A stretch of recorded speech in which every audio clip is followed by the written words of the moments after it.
नमस्कार, जय जगन्नाथ। आज दाढ़ता भक्ति विषय रही अंकना और माधना चरित 21 अध्याय।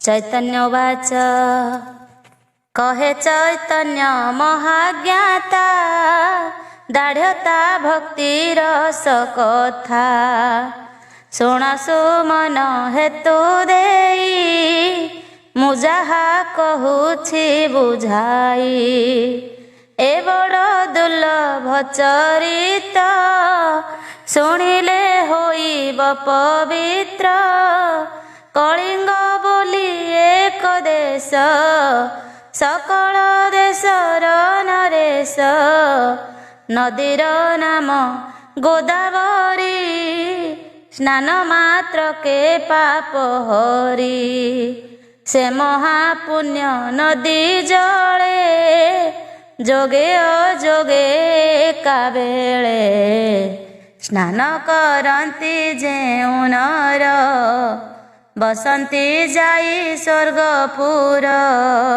से महापुण्य नदी तीर से राजा मंदिर सहर से नगरे तार घर जाति रे अटे द्विजवर जोगे से कर्म विप्रसीना नाम जे अंक नाम धना सेबेनी भाई कथा जेते कहिबा शुण एक चिते सुंदर पणे कि बासार भकत दया हृदय तार सहिष्णु पणे बसुमती पंडित पणे बृहस्पति धीरपण रे मेरु सम वीरपण रे दितिजम बुद्धि रे किबा गणेश्वर दाता पणे शिवंशर कुबेर सम धनवंत सकल जीवे दया चित्त न जाने पर नाश कथा नित्य शुणई विष्णु गाथा धन संचय नाही मन निरते करे दान पुण्य श्रीपुरी कांची काशी तीनी अयोध्या मथुरा एवेनी बद्री द्वारका रामेश्वर जे भद्रनाथ पुण्यपुर ए आदि पुण्यपुर जेते अछि संसार मध्य गते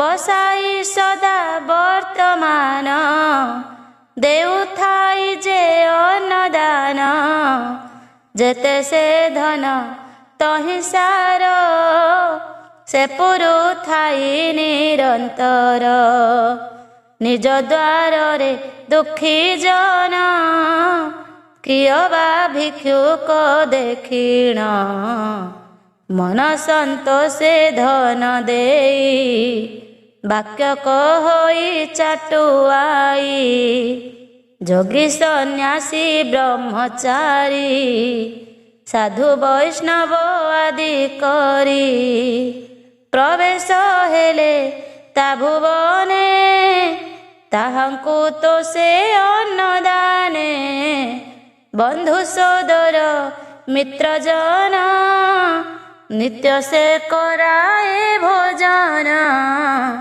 एथि उतारु बेनि भ्रात करी अछंती सत्यव्रत ब्राह्मण नित्य 8 जन करिण थांती वरण नित्य भोजनर बेले बसंती जाई एक मेले पंगत होइण बसंती तेबे से भोजन करंती 360 दिन रे भुंजंती एही परकारे ଗୋଟିଏ ବିପ୍ର ଉଣା ହେଲେ ତାହା ଯେ ପୂରଣ ନହିଲେ ଭଞ୍ଜନ୍ତି ନାହିଁ ବେନି ଭାଇ ରହନ୍ତି ଉପବାସ ହୋଇ।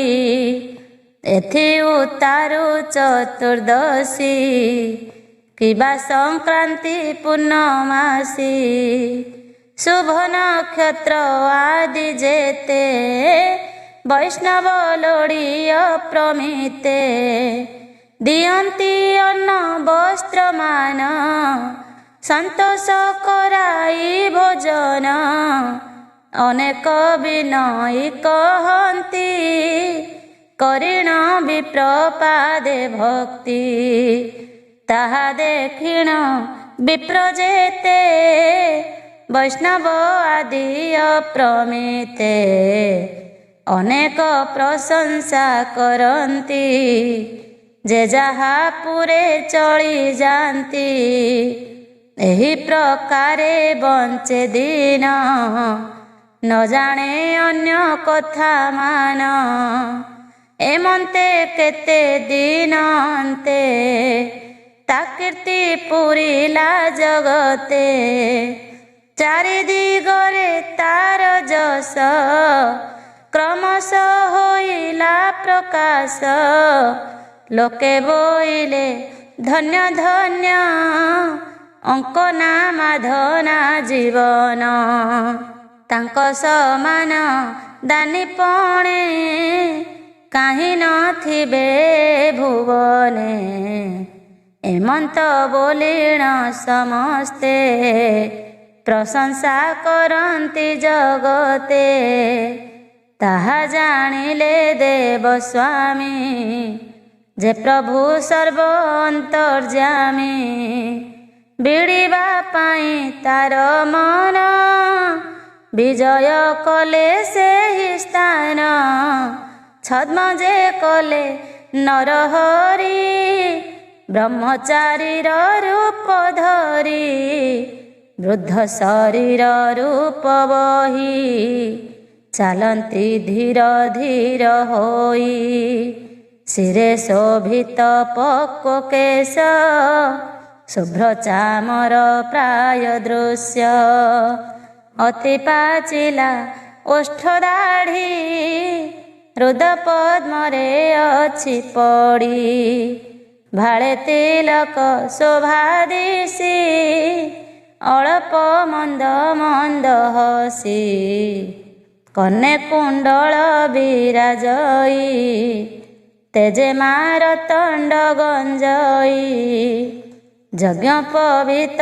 କନ୍ଦେ ସୋହେ ସ୍ୱରୂପେ ଜଗ ଜନ ମୋହେ ଡୋର କୌପିନ କଟି ମାଝେ ପୃଷ୍ଠରେ ବ୍ୟାଘ୍ର ଚର୍ମ ସାଜେ ତ୍ରିଦଣ୍ଡ କମଣ୍ଡଳୁ ପାଣି ଏମନ୍ତ ବେଶେ ଚକ୍ର ପାଣି ଅଙ୍କନା ମାଧନା ସଦନେ ପ୍ରବେଶ ହେଲେ ଶ୍ରଦ୍ଧା ମନେ ଦୈବ ଯୋଗେ ସେ ଦିନର ଉତ୍ସବ ହୋଇଛି ତାପୁର ବନ୍ଧୁ ସୋଦର ମିତ୍ର ଜନେ ସେପରି ଚାର ଲୋକମାନେ ଆସିଅଛନ୍ତି ଅପ୍ରମିତେ ଗଣନା ନୁହନ୍ତି ତା କେତେ ସକଳ ଜନମାନେ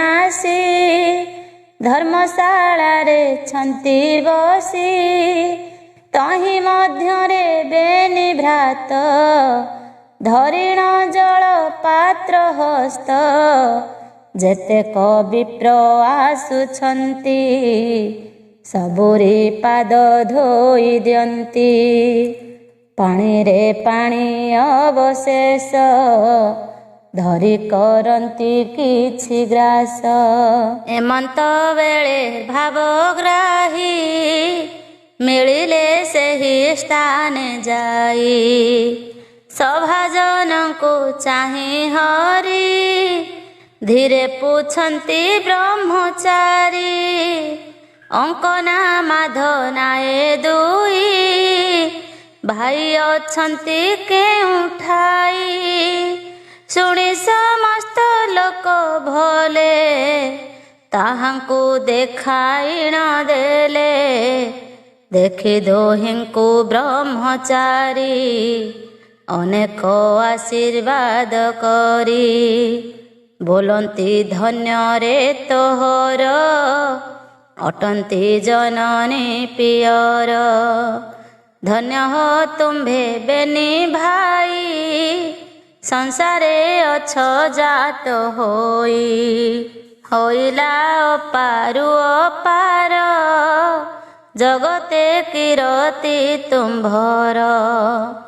ଏମନ୍ତ ବୋଲିଣ ପ୍ରଶଂସୀ ଶୁଣିଣ ବେନି ଭାଇ ହସି। ସେ ବ୍ରହ୍ମଚାରୀ ପାଦ ଧୋଇ ଉଦକ ପାଇବେନି ଭାଇ। ତୋରିତେ ବସାଇ ଆସନେ ପୁଛନ୍ତି କୋମଳ ଲୋଚନେ। ହେ ବ୍ରହ୍ମଚାରୀ କହ ସତ କିମ୍ପାଏ ପୁରେ ଉପଗତ। କହ ହେ ସ୍ୱରୂପ ବଚନ ଶୁଣି ସନ୍ତୋଷ ହେଉ ମନ। ତା ଶୁଣି ପ୍ରଭୁ ବ୍ରହ୍ମରାଶି ତାଙ୍କ ମୁଖକୁ ଚାହିଁ ବସି। ତା ଶୁଣି ପ୍ରଭୁ ବ୍ରହ୍ମରାଶି ତାଙ୍କ ମୁଖକୁ ଚାହିଁ ହସି। ଆମ୍ଭେ ତ ଆଜନ୍ମ ସନ୍ନ୍ୟାସୀ ନିତ୍ୟ ହେ ଅଟୁ ପରବାସୀ। ନିଶ୍ଚଳ ନହୁଁ କେଉଁଠାରେ ନିରତେ ଭ୍ରମୁ ଏ ସଂସାରେ। ଯେ ଗତାଗତ ପଥ ମୋର ମୋତେ ତ ନ ହୋଇ ଗୋଚର। କେବଳ ଛଇ କଥାଏ ଭକତି ଦେଖୁ ଯେଉଁଠାଏ। ନିର୍ଲୋଭୀ ସତ୍ୟବାଦୀ ଜନ ଅକ୍ରୋଧୀ ମଧୁର ବଚନ। ନିର୍ଭୟ ଶୋକ ମୋହ ନାହିଁ ବିଷ୍ଣୁ ଭକତି ଦେଖୁ ଯହିଁ। ଦୟାଳୁ ପରଲୋକ ପ୍ରିୟ ସତ୍ୟ ଧାର୍ମିକ ସର୍ବଂସହ। ନାମ ଭଜନ ଯେହୁ କରେ ସେବଇ ଗୁରୁ ବିପ୍ରଠାରେ। ସକଳ ମିଥ୍ୟା ବୋଲି ଜାଣେ ସେବଇ ସାଧୁଙ୍କ ଚରଣେ। ପର ଆପଣା ଏକ ମଣି ସଂସାର ବିଷ୍ଣୁ ମାୟା ଜାଣି। ଏମନ୍ତ ଲୋକ ଦେଖୁ ଯହିଁ ଭୋଜନ କରୁ ଆମ୍ଭେ ତହିଁ। ନ ପୁଛୁ ଜାତି ଗୋତ୍ର ତାର ହେଉ ଅକୁଳ ବ୍ୟବହାର। ତାହାତେ ଭୁଞ୍ଜିବା ପ୍ରମାଣ ସେ ମୋର ବନ୍ଧୁ ବୋଲି ଜାଣ। ନ ଦେଲେ ମାଗିଣ ଭୁଞ୍ଜଇ ତହିଁ ମୋ ଭାବ ନ ଥାଇ। ଏହା ନ ଦେଖୁ ଯାହା ଘରେ ସେ ଯେତେ ଦ୍ରବ୍ୟ ଦେଲେ ମୋରେ। ତହିଁ ନ କରେ ମୁଁ ଭୋଜନ ସେ ମୋତେ କୋଟିଏ ଯୋଜନ। ଏବେ ହୋ କହୁଅଛୁ ତୋତେ ତୁ ଏବେ ଶୁଣ ଶୁଦ୍ଧ ଚିତ୍ତେ। ଆମ୍ଭେ ଯେ ଅଟୁ ବ୍ରହ୍ମଚାରୀ ତୋହର ଅଟୁ ଉପକାରୀ। ଅଇଲୁ ତୋହର ନିକଟେ ତୋର ମହିମା ପୂର୍ଣ୍ଣ ଘଟେ। ଏଥକୁ ଯେ ଅଇଲୁ ଥରେ ତୁମ୍ଭ ଦୁହିଁଙ୍କୁ ଦେଖିବାରେ। ଏବେ ହୋ ଯାଉଅଛୁ ଆମ୍ଭେ ଏହି ଭାବରେ ଥାଅ ତୁମ୍ଭେ। ଏମନ୍ତ ବାକ୍ୟ ଦୁହେଁ ଶୁଣି କପଳେ ନିବେଶିଲେ ପାଣି। ବୋଇଲେ ଶୁଣ ହୋ ଗୋସାଇଁ ଆଜକ ମାତ୍ର ଏଥେ ରହି ଆମ୍ଭର ହେଉଛି ଉତ୍ସବ, ଭୋଜନ କରି ତୁମ୍ଭେ ଯିବ। ଏବେ ସୁକୃତ ଅଛି ହୋଇ ନାନାଦି ସନ୍ନ୍ୟାସୀ ଗୋସାଇଁ। ତା ଶୁଣି ବ୍ରହ୍ମଚାରୀ କହି ଶୁଣ ହେ ତୁମ୍ଭେ ଦୁଇ ଭାଇ। ମୁଁ ଏଥେ ରହିଲେ ଅବଶ୍ୟ ଦେଇ ନ ପାର ମୋତେ ଗ୍ରାସ। ଦୈବ ଦେବ ବାଜେବେ ଅନେକ ଲୋକ ଭୋକେ ଯିବେ। ଶୁଣି ବୋଇଲେ ସର୍ବ ହେଉ ଆମ୍ଭ ପଛକେ ଭୋକେ ଯାଉ। ତୁମ୍ଭେ ଭୋଜନ ବେଗେ କର, ଦେଖିବା ତୁମ୍ଭ ଭୁଞ୍ଜିବାର। ସେବେନି ଭାଇ ନାନା ମତେ ପଡ଼ି ସନ୍ନ୍ୟାସୀ ପାଦଗତେ। ରଖିଲେ ଅତି ବଳ କରି ନିମନ୍ତ୍ର କରି ବ୍ରହ୍ମଚାରୀ।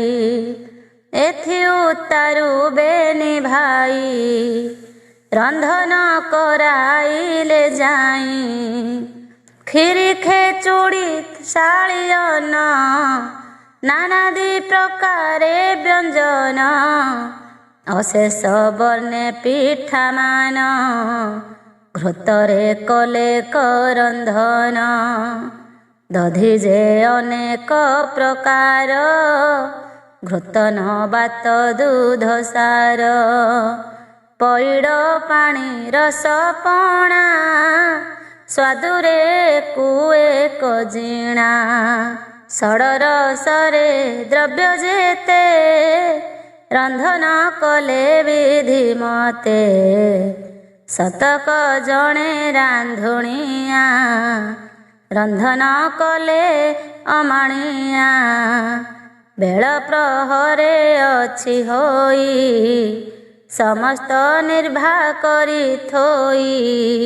10,000 ମନୁଷ୍ୟଙ୍କୁ ଭୋଜନ ବାଣ୍ଟିଲେ ସବୁଙ୍କୁ। ଏତେ ଯେ ଦ୍ରବ୍ୟ ନିର୍ଭା କରି ଡାକି ଆଣିଲେ ବ୍ରହ୍ମଚାରୀ। ଅତ୍ୟନ୍ତ ବିସ୍ତାର ମନ୍ଦିର ଯେସନେ ଚନ୍ଦ୍ରଶାଳାପୁର। ତହିଁ ବସାଇ ଦିବ୍ୟାସନେ କହନ୍ତି ବିନୟ ବଚନେ। ଅନେକ ଲୋକ ଥାନ୍ତି ବେଢ଼ି ସେବେନି ଭାଇ କର ଯୋଡ଼ି। ବୋଲନ୍ତି ଶୁଣ ହେ ଅତିଥ କର ଭୋଜନ ବିଧି ମତ। ତୁମ୍ଭ ବଚନ ଯେବେ ଶୁଣି ତା ପୁଣି ପରଶିବୁ ଆଣି। କହ ହେ ବିଳମ୍ବ ନ କରି ଶୁଣି ବୋଲନ୍ତି ବ୍ରହ୍ମଚାରୀ। ଶୁଣ ହେ ଦାତା ବେନି ଭ୍ରାତେ ସ୍ୱରୂପେ କହୁଅଛୁ ତୋତେ। ମୋତେ ଯେ ଅନ୍ନ ଭରି ଦିଅ ପଛେ ନିଃସତ ବା ନୁହଁ। ଅତିଥି ବୁଝାଇ ବସାଇ ଅଧା କରି ଯେ ନ ଉଠାଇ। ଏଥକୁ ବିଚାରିଣ କହ ଦେବା ବୋଇଲେ ଆଣି ଦିଅ। ନହିଲେ ଲେଉଟି ଯାଉଛି ଏଥେ ଶୋଚନା ନାହିଁ କିଛି। ସମସ୍ତ ଲୋକେ ତାହା ଶୁଣି ମନୁଷ୍ୟ ପ୍ରାୟ ତାଙ୍କୁ ମଣି। ବୋଇଲେ ଭୁଞ୍ଜ ହେ ଅତିଥ କିମ୍ପାଇଁ ହୋଇବୁ ନିଶତ। ଯେତେ ପାରିଲେ ଭୁଞ୍ଜ କିନା ବଳିଲେ ଆମ୍ଭେ ଭୁଞ୍ଜ ସିନା। ତା ଶୁଣି ବୋଇଲେ ସନ୍ନ୍ୟାସ ଯେତେ ରାନ୍ଧିଛ ଘେନି ଆସ। ରଖିଣ ମୋହର ଗ୍ରତେ ପକାଅ ପତ୍ର ଗୋଟି କେତେ। ସକଳ ଦ୍ରବ୍ୟ ତହିଁ ଭରି ଗୋପାଳ ମୁଦ୍ରା ବେଗେ କରି ନୃସିଂହ ଦେବ ଚିନ୍ତି ଚିତ୍ତେ ବଢ଼ାଇ ଦେଉଥାଅ ମୋତେ। ତହୁଁ ଶୁଣିଲେ ବଚନ ଆନନ୍ଦ ସମସ୍ତଙ୍କ ମନ। ସେବେନି ଭ୍ରାତ ଚଳିଗଲେ ଯେବା ରନ୍ଧନ କରିଥିଲେ। ତହୁଁ ଅନେକ ଦ୍ରବ୍ୟ ଧରି ବୁହାଇ ବୋଝ ଭାର କରି। ଅତିଥି ଛାମୁରେ ଥୋଇଲେ ଅନେକ ପତ୍ର ପକାଇଲେ। ସକଳ ଦ୍ରବ୍ୟ ତହିଁ ଭରି ଅନ୍ନ ବ୍ୟଞ୍ଜନ ଆଦି କରି। ନାନାଦି ପିଠା ମାନ ଯେତେ ଯେ କ୍ଷୀରି ଖେଚୁଡ଼ି ସହିତେ। ସକଳ ସାମଗ୍ରୀ ପରସି ଅନେକ ଲୋକ ବେଢ଼ି ବସି। ତୁଣ୍ଡେ ନୃସିଂହ ନାମ ଧରି ବଳିଲେ ମୁଦା ମୁଦା କରି। ତାହା ହିଁ ଦେଖିଣ ସନ୍ନ୍ୟାସୀ ସନ୍ତୋଷେ ପୁଣ୍ୟାସନେ ବସି। ନୃସିଂହ ନାମ ଗୋଟି ଧରି ବସିଲେ ଊର୍ଦ୍ଧ୍ୱମୁଖ କରି। ଶ୍ରୀକରେ ମୁଦ୍ରାମାନ ଧରି ମୁଖ ବିସ୍ତାରି ଦିଅନ୍ତି ଭରି। ମୁଦ୍ରାକୁ ମୁଦ୍ରା ଧରି କରେ ଡିଆଇଁ ଦିଅନ୍ତି ତୁଣ୍ଡରେ। ଯେତେକ ସମ୍ପାଦିଣ ଥିଲେ ଦଣ୍ଡକ ମାତେ ଭୁଞ୍ଜି ଦେଲେ। ବୋଇଲେ ଆଉ ଘେନି ଆସ କ୍ଷଣେ ହେ ନ କରି ଅଳସ। ଶୁଣି ଅନେକ ଲୋକ ଯାଇ ଆଣନ୍ତି ରୋଷ ଘରୁ ବହି। ପତ୍ରରେ ଦିଅନ୍ତି କୁଢ଼ାଇ ମୁଦ୍ରା ବଳନ୍ତି ଲୋକେ ଯାଇ। ସେ ମାୟା ଜ୍ୟୋତି ସବୁ ଧରି ମୁଖରେ ଦେଉଥାନ୍ତି ଭରି। ଦେଶନେ ଗୋବର୍ଦ୍ଧନ ଗିରି ପୂଜାରେ ଭୁଞ୍ଜିଲେ ଶ୍ରୀହରି। ଅନେକ ଘୃତ ଯେବେ ପଶି ସେ ଯେହ୍ନେ ହୋଏ ବ୍ରହ୍ମରାଶି। ଅଶେଷ ନଦୀ ଜଳମାନ ଯେହ୍ନେ ସାଗରେ ହୋଏ ଲୀନ। ସେହି ପ୍ରକାରେ ବ୍ରହ୍ମଚାରୀ ଦିଅନ୍ତି ବିଶ୍ୱ ଗର୍ଭେ ଭରି। ବୋଲନ୍ତି ଘେନି ଆସ ଆଉ ଦେବା କଥାରେ ହେଳା ନହୁଁ। କ୍ଷୁଧାରେ ଜଳୁଛି ଉଦର ବହୁତ ଲୋକେ ମୁଦା କର। ତାହା ଶୁଣିଣ ବେନି ଭାଇ ଅନେକ ଡଗର ପେଶାଇ। ରାନ୍ଧିବା ଲୋକେ ରାନ୍ଧୁଛନ୍ତି ବହିବା ଲୋକେ ବୋହୁଛନ୍ତି। କୁଢ଼ାନ୍ତି ଏକ ଠାବେ ନେଇ ସହସ୍ରେ ଲୋକ ବସିଥାଇ। ଦିଅନ୍ତି ମୁଖେ ମୁଦା ବଳି ବସି ଭୁଞ୍ଜନ୍ତି ମହାବଳି। ଏମନ୍ତ 10 ଘଡ଼ି ଯାଏ ସବୁ ଭୁଞ୍ଜିଲେ ଦେବରାଏ।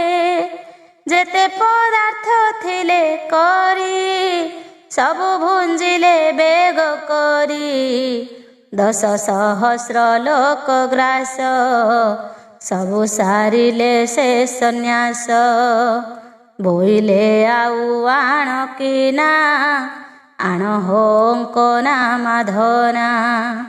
ତାହା ଶୁଣିଣ ବେନି ଭାଇ ସନ୍ନ୍ୟାସୀ ପାଦ ତଳେ ଶୋଇ। ବୋଇଲେ ଦଣ୍ଡେ ମଠ ହେଉ ରନ୍ଧନ ହେଉଅଛି ଆଉ।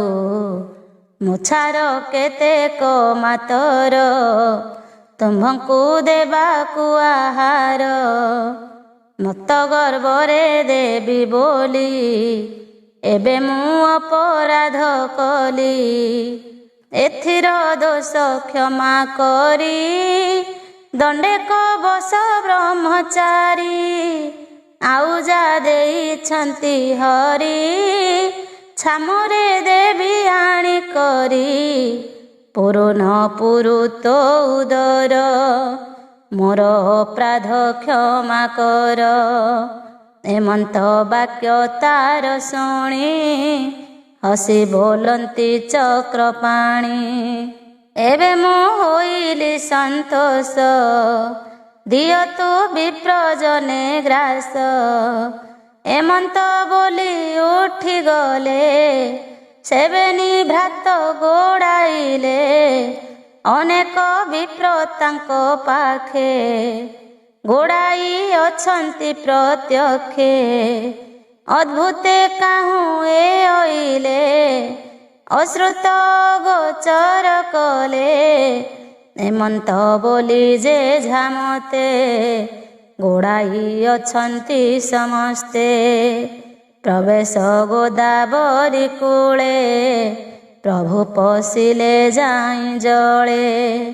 ଉଚ୍ଛିଷ୍ଟ ମୁଖ ଜଳେ ଧୋଇ ଜଳ ପିଇଲେ ମୁଖ ଦେଇ।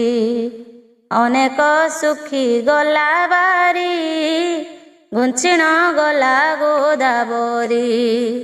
ତାହା ଦେଖିଣ ବେନି ଭାଇ ରହିଲେ ସ୍ତମ୍ଭୀଭୂତ ହୋଇ। ବଦନୁ ନ ସ୍ଫୁରେ ବଚନ ଦେଖି ବୋଇଲେ ଭଗବାନ। ତୁମ୍ଭେ ଯେ ଯାଅ ବେନି ଭାଇ ଆମ୍ଭ ବଚନ ଶିରେ ଦେଇ। ଆଉ ଅଳପ ଦିନେ ପୁଣ ଲଭିବ ପରମ କାରଣ। ଏ ପିଣ୍ଡ ଛାଡ଼ିବେନି ଭାଇ ବସିବ ସ୍ୱର୍ଗ ଲୋକେ ଯାଇ। ଏଥେ ସଂଶୟ ନାହିଁ କିଛି ଆଜ ମୁଁ ଅନ୍ତର ହେଉଛି। ମୋହିତି ପ୍ରଭୁ ନାରାୟଣ ଦେଖ ମୋ ଶଙ୍ଖ ଚକ୍ର ଚିହ୍ନ। ଏମନ୍ତ ବୋଲି ବ୍ରହ୍ମରାଶି ଅନ୍ତର ହେଲେ ଜଳେ ପଶି। ଶ୍ରୀଭୁଜ ଦୁଇ ତୋଳି ଦେଲେ ସେ ଶଙ୍ଖ ଚକ୍ର ଦେଖାଇଲେ। ତାହା ଦେଖିଲେ ବେନି ଭାଇ ଆନ କାହାକୁ ଦୃଶ୍ୟ ନୁହିଁ। ସେବେନି ଭାଇଙ୍କର ଭାବ ସତ ଜନମେ କେ ପାଇବ। ସଙ୍ଗତେ ଘେନି ବିପ୍ର ଯେତେ ଲେଉଟି ଗଲେ ସେ ସମସ୍ତେ। ମନ୍ଦିରେ ହୋଇଲେ ପ୍ରବେଶ ସବୁଙ୍କୁ ଦେଲେ ଅନ୍ନଗ୍ରାସ। ଅନେକ ଧନ ବସ୍ତ୍ର ଦେଲେ ମେଲାଣି କଲେ ତାଙ୍କୁ ଭଲେ। ଆନନ୍ଦେ ଶୁଣ ହେ ସୁମନ ପ୍ରଭୁଙ୍କ ମହିମା ଏସନ। ଏକଳି ଯୁଗେ ଭକ୍ତଙ୍କର ମହିମା ଅପାରୁ ଅପାର। ସାଧୁ ଜନଙ୍କୁ ଦୃଶ୍ୟ ହୋଇ ମୂର୍ଖ ଜନଙ୍କୁ ପ୍ରତେ ନାହିଁ। ଏମନ୍ତ ଚୈତନ୍ୟ ସମ୍ବାଦ ଶୁଣନ୍ତେ ନ ଲାଗେ ପ୍ରମାଦ। କହି ବିପ୍ର ରାମଦାସ ସେ ନାରାୟଣ ପାଦେ ଆସ। ସୁଜନେ ହିର ସେ ରସ ମୋହର ନ ଘେନିବ ଦୋଷ। ଇତି ଶ୍ରୀ ଦାଢ଼୍ୟତା ଭକ୍ତିର ସାମ୍ରତେ ମନ ଚୈତନ୍ୟ ସମ୍ବାଦେ ଅଙ୍କନା ଓ ମାଧନା ଅନ୍ନଦାନ କଥା ବର୍ଣ୍ଣନେ ନାମ ଏକବିଂଶ ଅଧ୍ୟାୟ। ଦ୍ୱାବିଂଶ ଅଧ୍ୟାୟ କୀର୍ତ୍ତିଚନ୍ଦ୍ର ସମ୍ବାଦ। ଚୈତନ୍ୟ ବାଚ ଏଥି ଉତ୍ତାରୁ ଶୁଣ ମନ କହିବା ଅପୂର୍ବ ବିଧାନ। ଏ କଳି ଯୁଗର ଚରିତ ଶ୍ରବଣେ ହୋଇବ ମୁଖତ। ଯେ ଜମ୍ବୁ ଦ୍ୱୀପ ମହାଦେଶେ ପୁଣ୍ୟ ସଲିଳ ଗଙ୍ଗା ପାଶେ। ରାଜ୍ୟ 50 ଯୋଜନରେ ସେ ରାଜେ ରାଜପଣ କରେ। ନାମ ତାହାର କୀର୍ତ୍ତିଚନ୍ଦ୍ର ଶ୍ରୀକୃଷ୍ଣେ ଭକତ ନରେନ୍ଦ୍ର।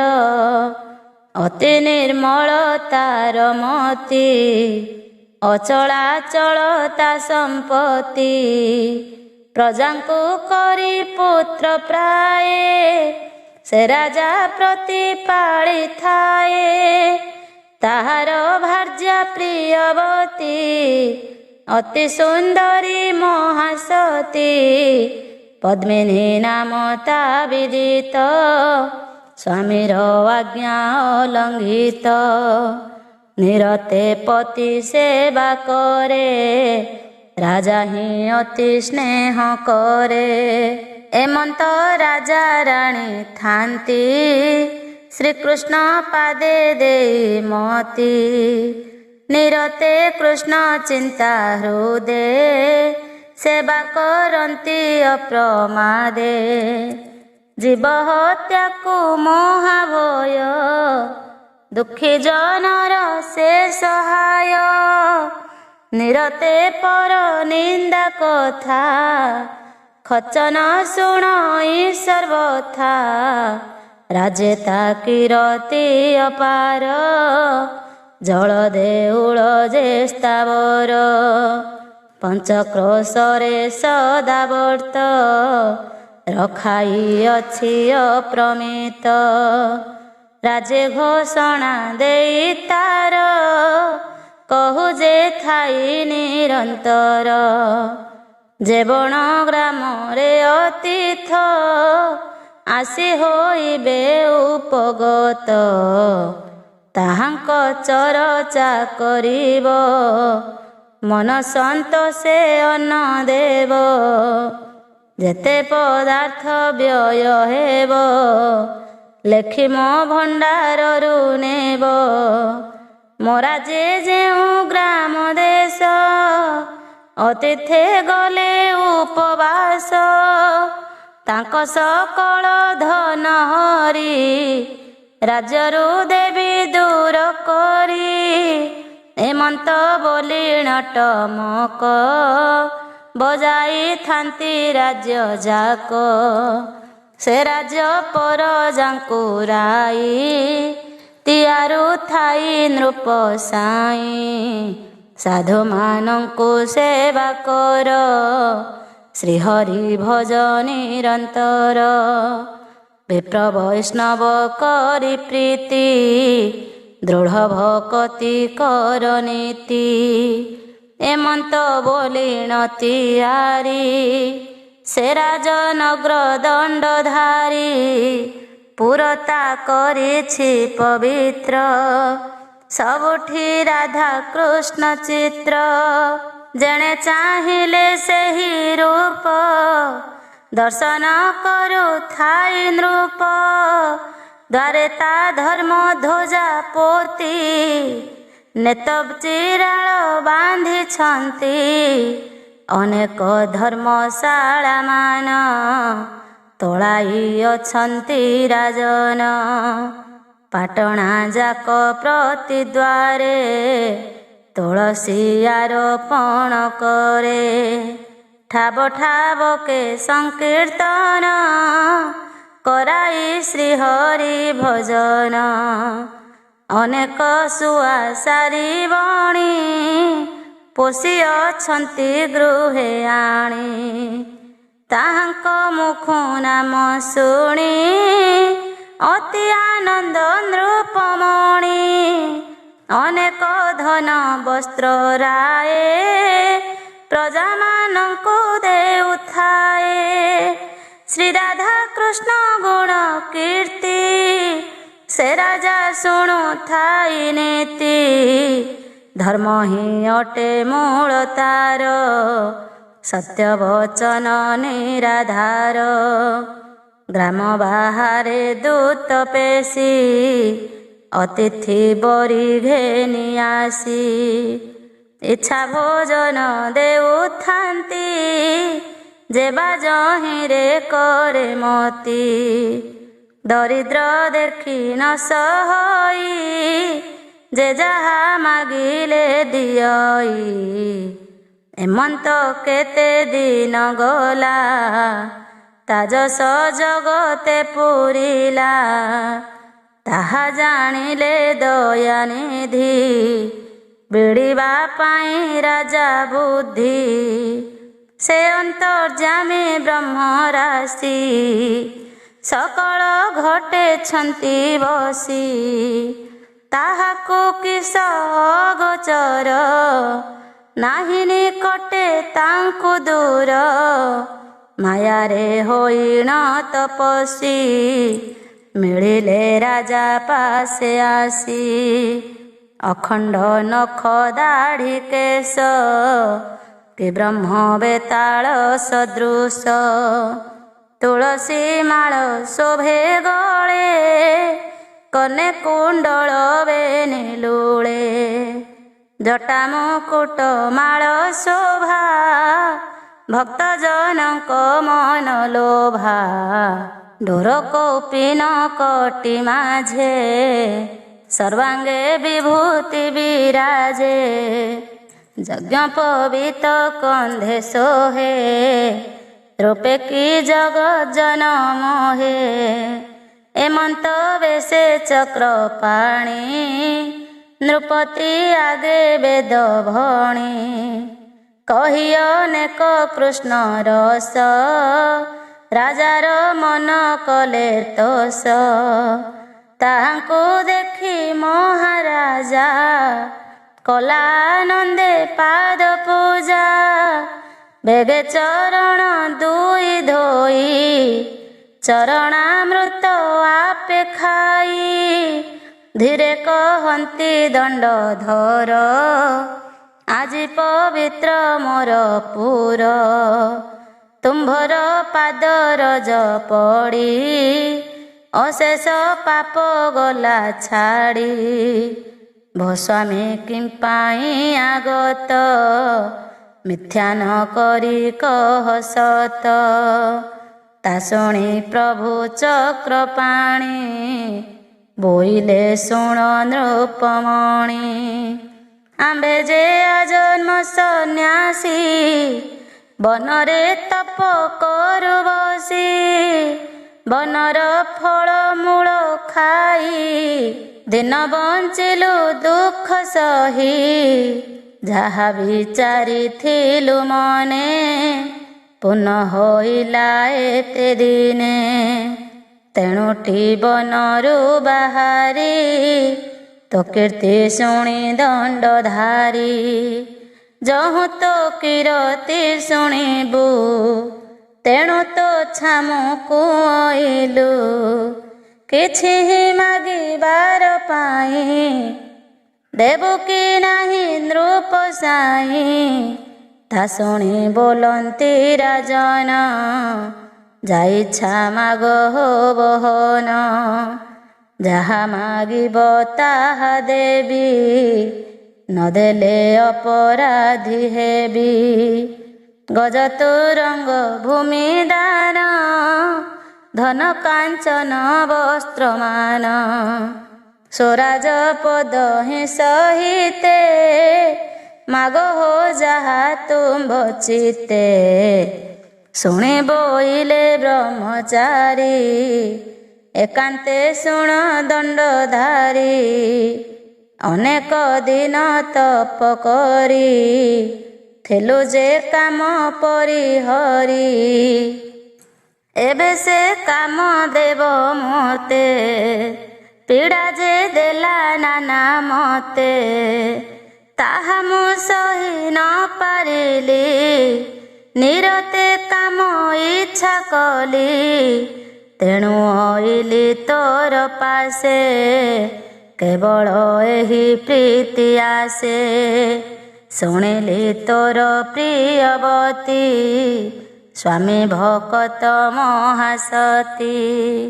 ତାହାକୁ ଆଣି ମୋତେ ଦେବୁ ରାତ୍ରକ ସୁଖେ ବିଳସିବୁ।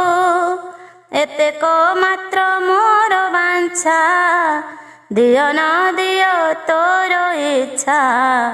ଶୁଣି ନୃପତି ଅତି ତୋଷ ବୋଇଲେ ଏହି ଛାର କିସ।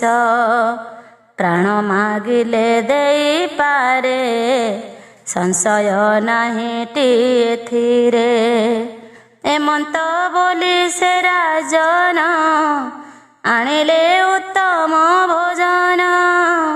ଭୁଞ୍ଜିଣ ସନ୍ତୋଷ ତପସି ଏମନ୍ତ ରାତ୍ର ହେଲା ଆସି। ସେ ମହାରାଜ ଚଳିଗଲେ ପତ୍ନୀର ପାରୁ ସେ ମିଳିଲେ। ଅନେକ କହିଲେ ତିଆରି ବୋଇଲେ ଶୁଣ ପ୍ରାଣେଶ୍ୱରୀ। ଏକଇ ତପସ୍ୱୀ ଆଦି ବଚନେ ମନ ମୋର ତୋଷୀ।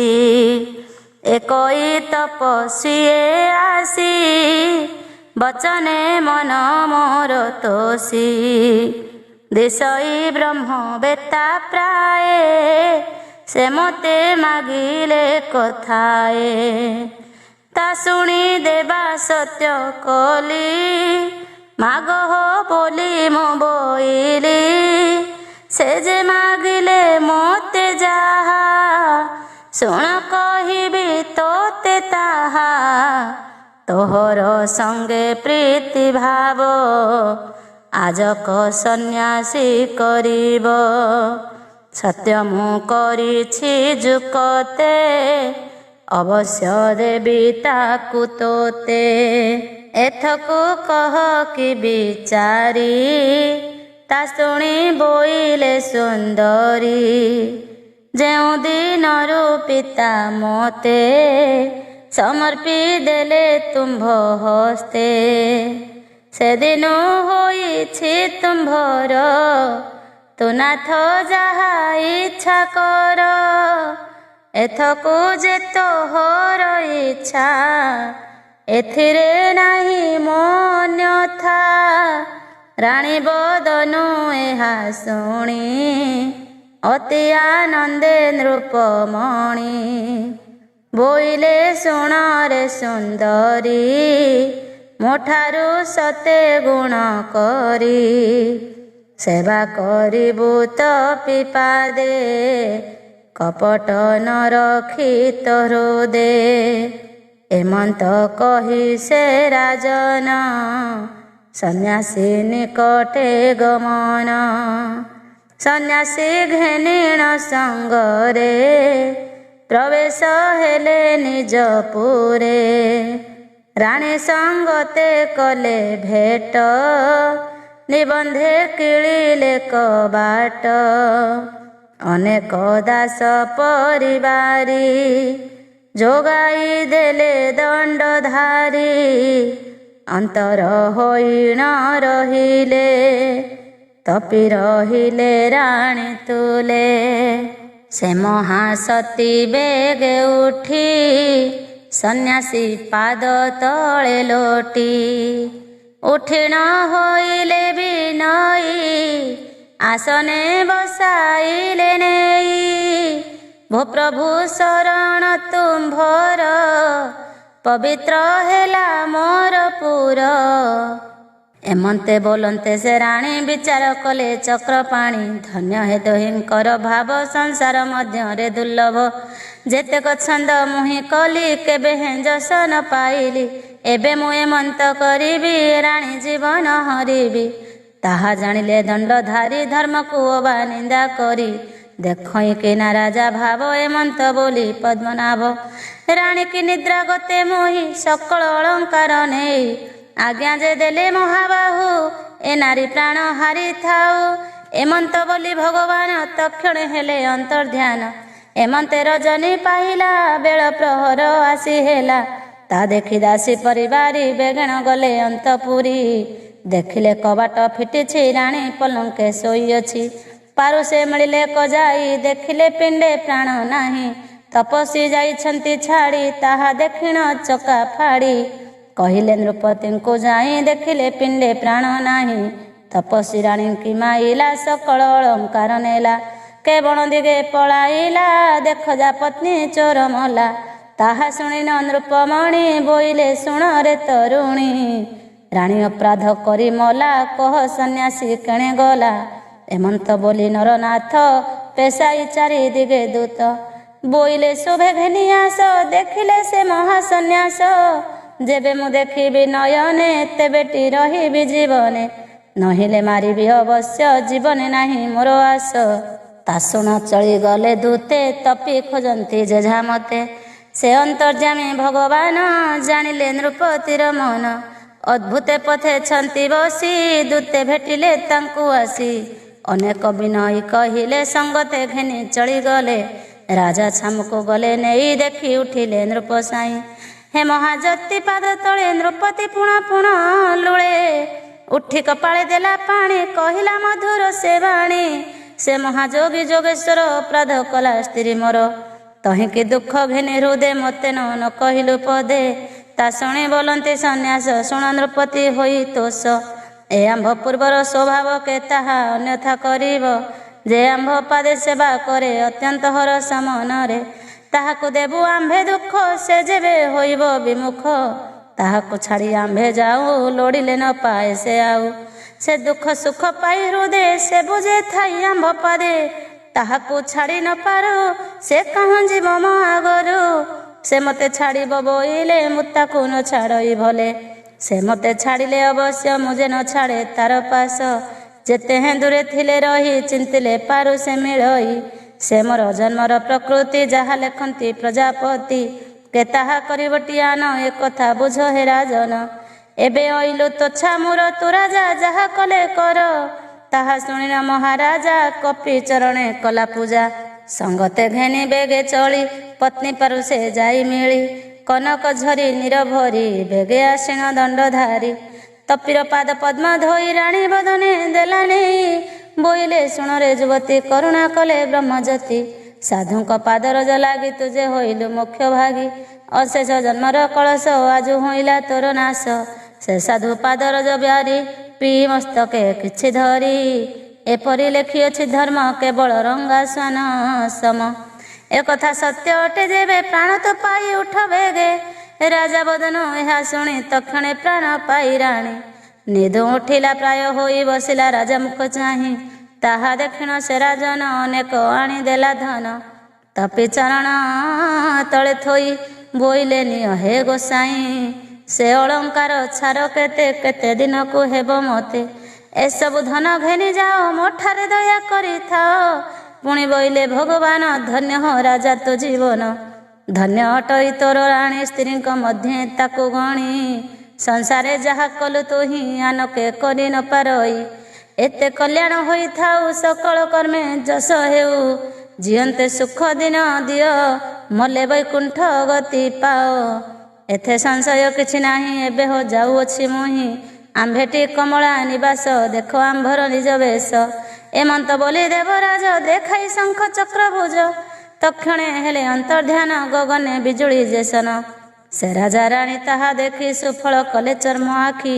ଅନେକ କଲେ ଦାନ ପୁଣ୍ୟ ଆନନ୍ଦେ ବଞ୍ଚାଇଲେ ଦିନ। କାଳ ବୈକୁଣ୍ଠେ ପରାପତ ଶୁଣ ହେ ତୁମ୍ଭେ ନୃପନାଥ। ହରି ଭକତ ଜନଙ୍କର ମହିମା ଅପାରୁ ଅପାର। ଆବର ଶ୍ରୀହରି ମହିମା ଜାଣି ନ ପାରେ ବେଦ ବ୍ରହ୍ମା। ମୋର ଶକତି ଅବା କେତେ କହିବି ତୋହର ଗ୍ରତେ। ଏ ଦାଢ଼୍ୟ ଭକ୍ତିର ସାମୃତ କେବଳ ଶ୍ରବଣେ ପବିତ୍ର। କହଇ ରାମଦାସ ଗୀତେ ଅଶେଷ ପ୍ରାଣୀଙ୍କର ହିତେ। ଶୁଣିଣ କ୍ଷମା କର ଦୋଷ ମୁଁ ତୁମ୍ଭ ଦାସଙ୍କର ଦାସ। ବୁଡ଼ି ମରୁଛି ଭବ ଜଳେ ଉଦ୍ଧରି ଥୁଅ ନେଇ କୂଳେ। ଇତି ଶ୍ରୀ ଦାଢ଼୍ୟତା ଭକ୍ତିର ସାମୃତେ ମନ ଚୈତନ୍ୟ ସମ୍ବାଦେ।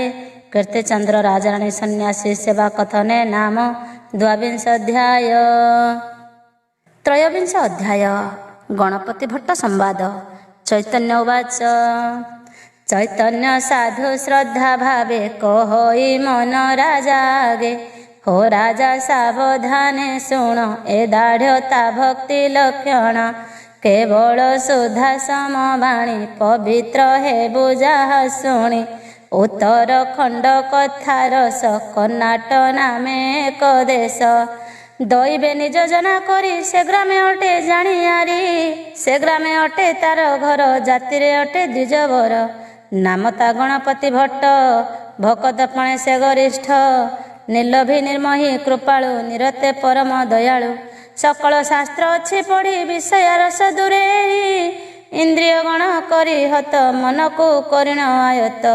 କେବଳ ବିଷ୍ଣୁ ପଦେ ଭକ୍ତି ବିନା ନ ଜାଣେ ଅନ୍ୟ ଗତି। ଏମନ୍ତେ ତାର ମନ ଜାଣି ଅନ୍ୟ ଦେବଙ୍କୁ ସେ ନ ଗଣି। କେବଳ ଜଗନ୍ନାଥ ବ୍ରହ୍ମ ସଂସାରେ ଶୁଭା ଶୁଭ କର୍ମ। ସୁର ସୁର ଦିଗପାଳ କରି ସମାଧି ଆଖଣ୍ଡଳ। ମେରୁ ବସୁଧା ପାରାବାର ସ୍ଥାବର ଆଦି ଚରାଚର, ସବୁ କରନ୍ତି ଆତଜାତ କେବଳ ଦେବ ଜଗନ୍ନାଥ।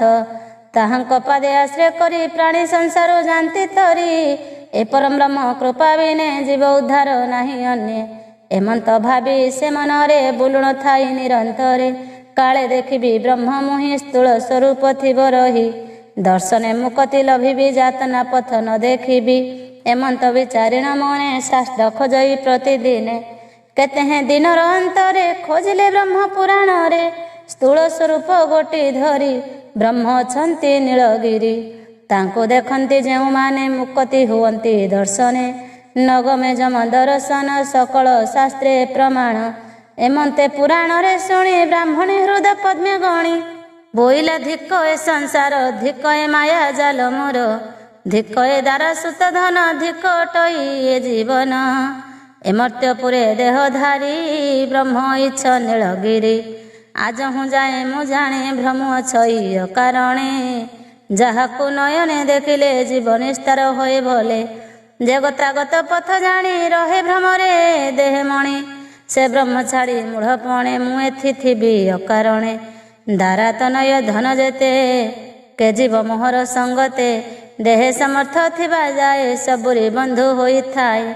ବୟସ ହେବ ଯେବେ ଶେଷ ଦାରା ପୁତ୍ରକୁ ହେବି ବିଷ, ଆଉ କେ ଅଟଇ କାହାର ଦେହ ତ ନୁହେଁ ଆପଣାର। ଏତେ ବିଚାରି ତାର ଚିତ୍ତ ବୋଇଲା ଯିବି ମୁଁ ତ୍ୱରିତ, ସେ ବ୍ରହ୍ମ ଦର୍ଶନ କରିବି ହେଲେ ମୁଁ ମୁକତି ଲଭିବି।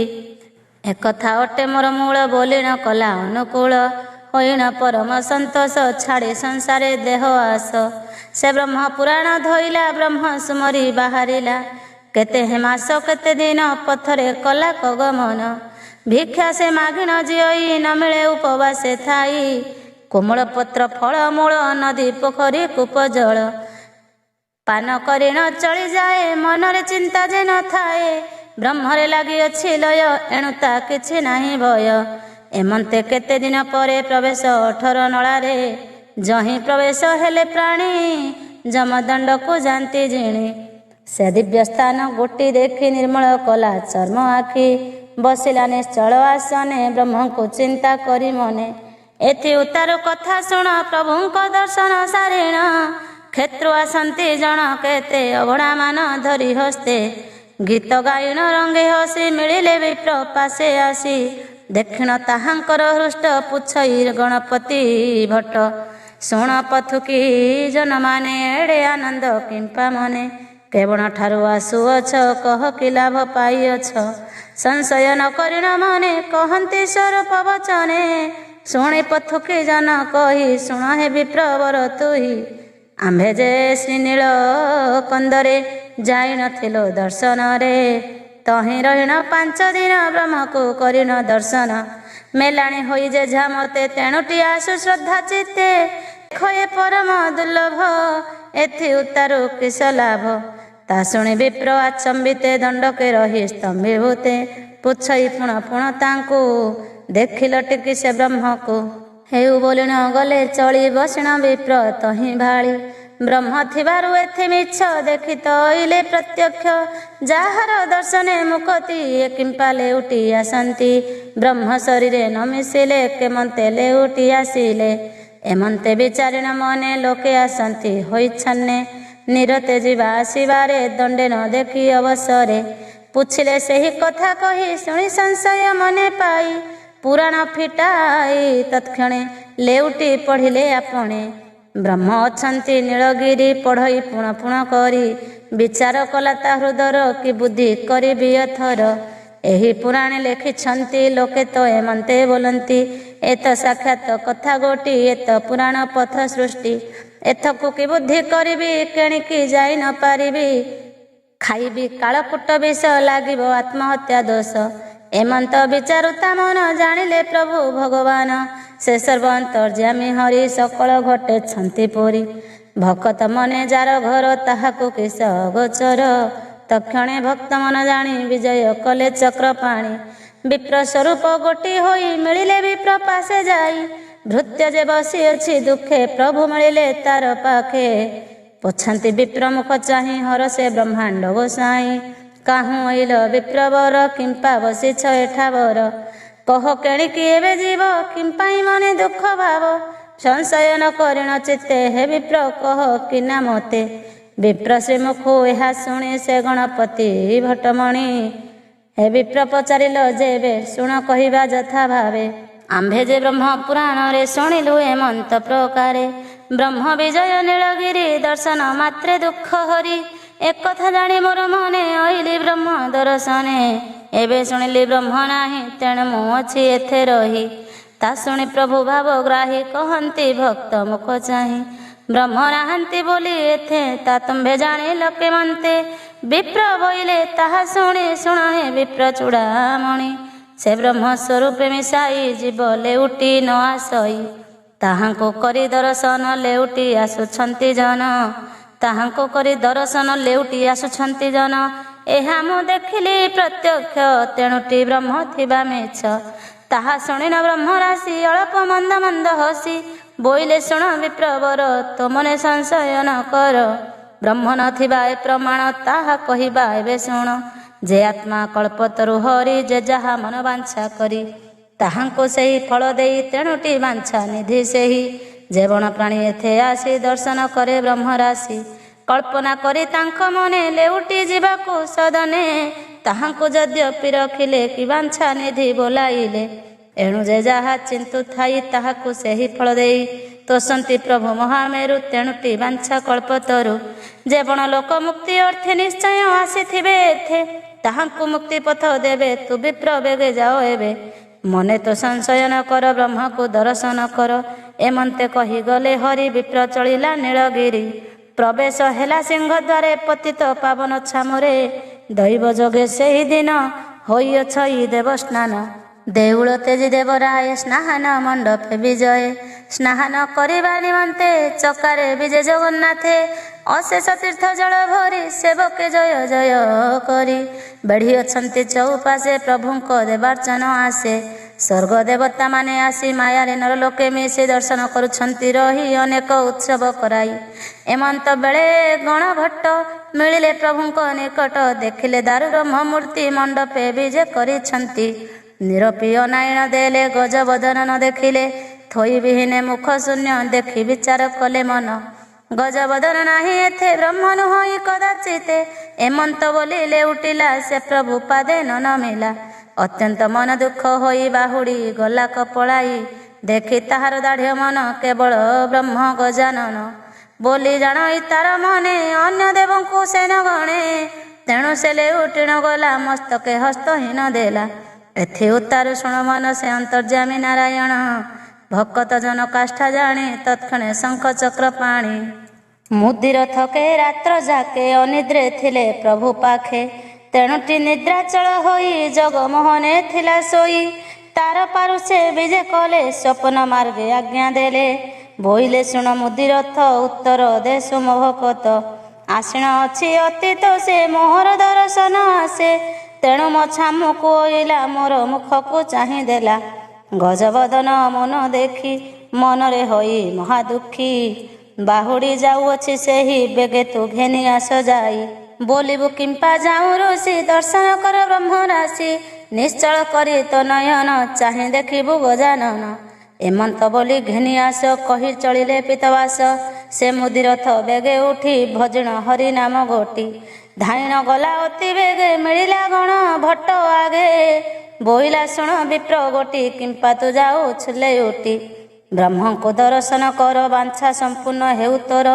ଯେ ଚତୁର୍ବର୍ଗ ଫଳଦାତା ଓ ଶେଷ ଜୀବର କରତା।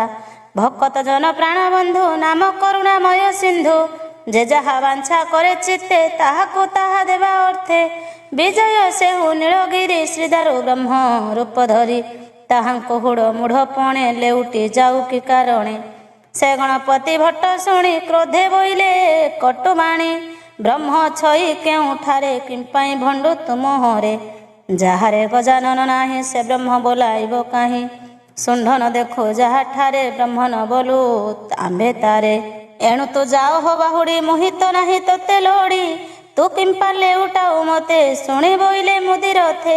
ଏବେ ତୁ ଛାଡ଼ି ମତି ଭ୍ରମ ସାକ୍ଷାତ ବିଜେ ଦାରୁ ବ୍ରହ୍ମ ନିଶ୍ଚଳ କରି ତୋ ନୟନ ଚାହାନ୍ତି ଶିବେ ଗଜାନନ।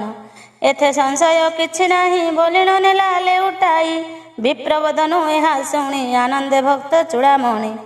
ଲେଉଟି ଗଲା ଅତୀତ ସେ ମିଳିଲା ଦାରୁ ବ୍ରହ୍ମ ପାଶେ ସକଳ ଦୁଃଖ ପରିହରି ଚଞ୍ଚଳ ମନ ସ୍ଥିର କରି ସାତ୍ଵିକ ମତ ଦିବ୍ୟ ଜ୍ଞାନେ ଚାହିଁଲା ନିଶ୍ଚଳ ନୟନେ ଦେଖିଲା ପ୍ରଭୁ ଭଗବାନ ହୋଇଅଛନ୍ତି ଗଜାନନ।